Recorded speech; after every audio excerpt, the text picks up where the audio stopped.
Welcome, everybody. Today's IS-PEC Talk features Marcia Ory, Regents and Distinguished Professor in the Department of Environmental and Occupational Health at the Texas A&M School of Public Health. Dr. Ory is an international leader in dissemination and implementation science. Across her career, she has led and evaluated large-scale evidence-based interventions addressing physical activity, chronic disease management, dementia care, and health equity.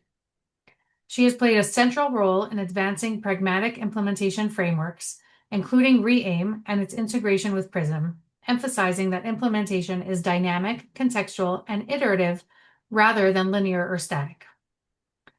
Today, we're going to reflect on her experience with the Fogarty International Training Grant that focused on introducing and training Ukrainian clinicians in evidence-based trauma care. This case offers a powerful real-world example of why implementation research concepts and methods are essential for understanding context, identifying barriers and facilitators, and guiding the effective adaptation, delivery, and sustainment of novel clinical practices under conditions of crisis, constraint, and urgency. So, Marcia, thank you so much for joining us today. And thank you for having me. My pleasure. So first, before we begin, can you first tell us about the Fogarty training grants in the Ukraine, sorry. Okay, so Fogarty is part of the National Institutes of Health, and they gave us a 5-year grant. And us as a team, it's not just me. The leader is a psychiatrist, the co-leader is a clinical psychologist. My role is to do implementation research.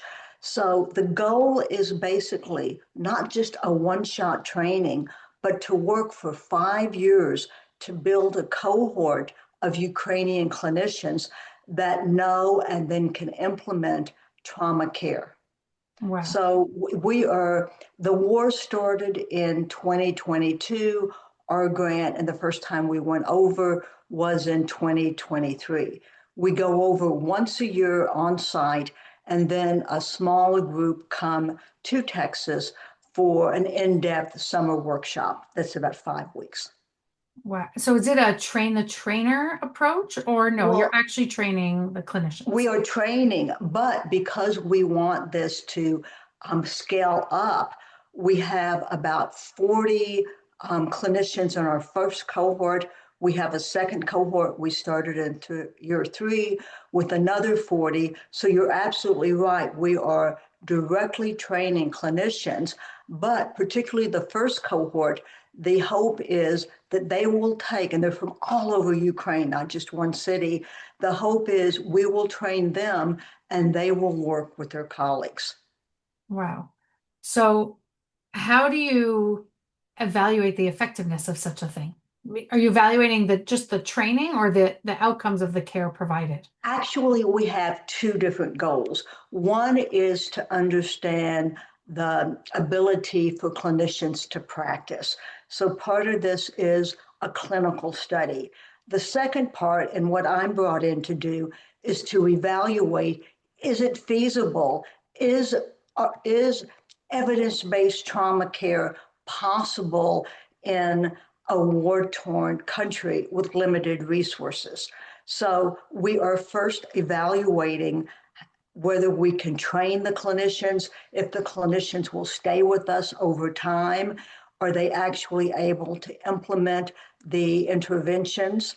And then and are they building themselves up not only as clinicians, but as implementation research scientists? So it's dual fold, and that's what our measures of success will be. So you had said, obviously, looking from the outside. So you had said, is it feasible to practice evidence-based research in a war-torn country? Isn't it required? It sounds naive, but shouldn't that be what you have to do even more so in a crisis situation? But I think you have to look at the context. And you started off by saying how important the context Yes. is. One, there's a shortage of mental health, even before the war, a shortage of mental health professionals. The stigma about treatment and people recognizing and feeling that mental health is with parity with other physical health conditions. So the context, even before the war, was difficult. Also, Ukraine is now sovereign, but they still have some of the legacy of the old Soviet ideology. We've done this forever. We're going to do the same things. So I think it was important to understand the context of, we're teaching our clinicians to understand their context in clinical care. As researchers from the outside, we have to understand the context of what we're trying to do. So yes, it's incredibly important because now there are probably hundreds of thousands of people with PTSD, post-traumatic stress disorder. So it's absolutely important that we do this. The one silver lining of a war-torn country is it's changing the concept of mental health. It's no longer the same stigma that it used to be because now it's your neighbor, it's everyone who's in a stressful situation. So I think there's an incredible willingness to recognize and do something. And we're not just talking about people in the military, we're talking about communities and individuals and families who have been displaced. So Wow. yes, it's imperative that something happen. I'm listening to you talk and I feel like I could almost copy and paste to what we've been going through in our country in Israel from the last Absolutely. two and a This half is years. Yeah. a generalizable situation, whether it's Ukraine or Israel or parts of Africa. There is trauma. Here's the good news. There are now evidence-based trauma care protocols, and the key is to match the evidence-based to the population and the setting. Yeah. I haven't studied, I'm not saying this from a research perspective, but more anecdotally, because unfortunately I know a lot of people that have gone to hell and back in the last 2.5 years. And some of them are these really tough military guys. And they all say, well, my therapist says, and you never would have caught them dead saying that 4 years ago. But now it's the norm, thank God. And we're going to seek help when we need it, which, Right. like you So said, our silver goal, linings, right? There aren't a lot, but when there are, we'll grab onto them. absolutely. Um, so yes, I mean, the context is difficult. And I think what is really difficult is how things keep going on. The good news is our colleagues are incredibly resilient. As we go from investigators in really relatively safe environment, it's very difficult to see how people practice on a day in and day out basis and keep up their morale and resilience. And some of the actual clinicians have been displaced, particularly the ones living in the East, not once, but twice. So they're experiencing trauma as well as trying to deal and help others with trauma. Right. And dealing with their families, etc.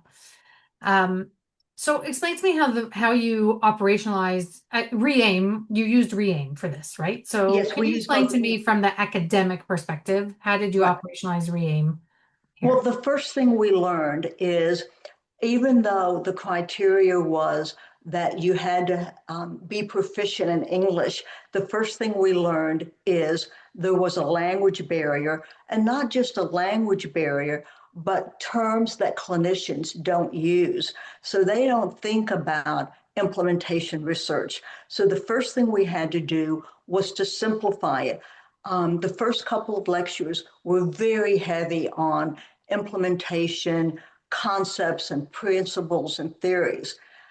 No, we sort of changed that to practical questions. So we have, and I wish we had more time for the implementation research piece. I'm part of the team. I get 2 to 4 hours in 5 days. And so what is it that we do? We basically, in the training, ask the sort of questions in a group setting and have them work together. So how do you assess your situation? You know, who would you go to get these evidence-based programs adopted. So having them understand the barriers and the facilitators. And they sort of discuss this and with a real case scenario. And then we're saying, so once you understand the context in your setting and the population you want to treat, how is it that you go about implementing it? Who do you think is going to implement these processes? And here's where we talk about the fit or the misfit. And the first year that we came in, for example, the evidence-based was 12 sessions, ideally 90 minutes a session. Well, you just don't in clinical practice. Even if you're not in a war-torn area, you don't have that ability. So we would work with them on what was realistic. We actually have changed the kinds of interventions that we do. And I think our understanding is it's not just one intervention, but we're teaching them a variety of talk interventions as well as psychopharmacological responses. If you're in a military situation and the person's going to be there for only a week, you're not going to have all of that time to do talk therapy. So there are different strategies. And the goal is for the clinician, whether they're working with active military or veterans or families, individuals, what kind of intervention that's evidence-based will work best in a particular population and setting. So you're absolutely right. We use PRISM and REAIM. There are some terrific tools like the PRISM REAIM tool, which sort of asks people at the very beginning, what do the people in your setting think about trauma care? Do you have the infrastructure to implement it? Who do you have to talk to? What do you have to do? But a common theory, I think, in implementation science is to differentiate form and function. So we teach them the essential elements of whatever evidence-based program we want them to consider implementing. But we say that's the function, the essential elements, but the form can be different. It's common practice that you needed to do prolonged exposure therapy for 12 different sessions, 90 minutes a session. But in reality, we're giving them the opportunity to experiment. What happens if they reduce the number of sessions, if they reduce the time? If you only have somebody for 2 weeks, can you do 3 sessions a week instead of once a week? So we're telling them to think about what it is about what makes an intervention successful and then what can be modifiable. But we're also, and I think this is where implementation science comes in, adaptation is incredibly important, but don't just change without thinking, why am I adopting? What do I think I will gain? How do I know if my adaptations work? And then if they don't work, what's the signal to try something else? So we have them think about these processes, and particularly adaptation of documentation and in a logical way. It's not just, oh, this doesn't work, I'll just try something different, but to understand form and function. Right. So you talk a lot about documenting adaptations in your work, but in this high crisis, high intense situation, how did you determine, or how do you tell them how to determine which adaptations are acceptable, which are necessary, which are risky, which are completely not evidence-based? Don't go down that road. How do you give them those tools? Okay, well, this is what's really unique about this thing. It's not a one-shot training. We basically go in every fall for 5 days. We bring a cadre who are particularly interested in research in for the summer, but monthly we have clinical supervision where they talk about cases, what they did, what works, what doesn't work. And then there is research supervision monthly also to understand how to test out in a systematic way what works and doesn't work. So in that sense, I think it would not be ideal if you just went over and thought you could do a 3-day training. This is an ongoing relationship, an ongoing commitment, and the Fogarty training has enabled us to do that. Have you worked within conflict settings before? No, this is my very first one. And it's interesting because the lead investigator is actually a Russian refugee who spent 20 years in Israel. And his response when there are air raids are, this is nothing, you know? So we're actually not on the front. So we're not in the East, we're not in the battle zone. But some of the psychiatrists and clinicians are close, but they're not in battle. They're away from battle where military personnel may come because they're physically injured or they have PTSD. So I think it's a different kind of evidence-based care if you think you only have 30 minutes to do something and the person's going back in battle. I think it's important for me to clarify that the treatments occur not at the battlefront, but the trauma is experienced on the battlefront or being displaced or having a friend that you've lost or being a mother where you don't know where the sons are. There actually have been POWs that have been returned and been treated. So it's important to understand that war is causing the trauma, but we are literally not like MASH where you're right next to the trauma. Right. I don't know if the younger generation even knows what MASH is. So those of you listening that are younger, go Google it. um, Exactly. so the reason I asked if this is your first time working in a conflict setting was because are there strategies that you've kind of always relied on and here you just have to do a huge paradigm shift and say, no, I can't rely on that anymore? Well, absolutely, because as I said, it used to be that you would have much more time to introduce the intervention and much more time to introduce implementation research. Things have to be simplified. It has to be concrete. So clinicians are not researchers. They're not really interested in theory. So you don't talk about context theoretically, but you say, what are the barriers and facilitators that you think will make it easier or harder for you to do this work? So as a researcher, what we've had to do is change the way. These are not graduate students. These aren't undergraduate students.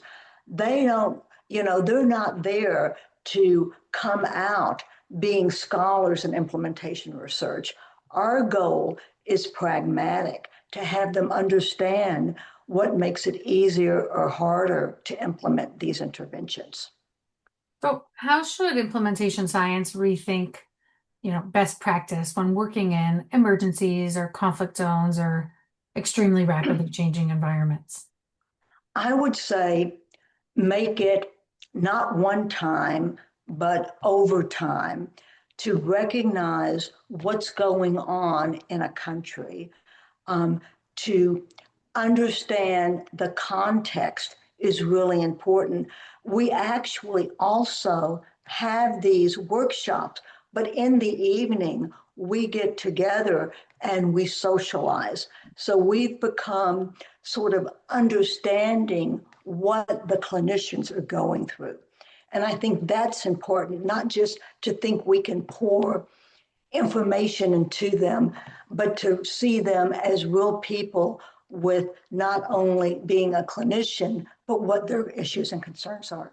Right. So it's really those relationships, building those long-term understanding Exactly. And as I relationships. say, the first cohort has been with us for 3 years.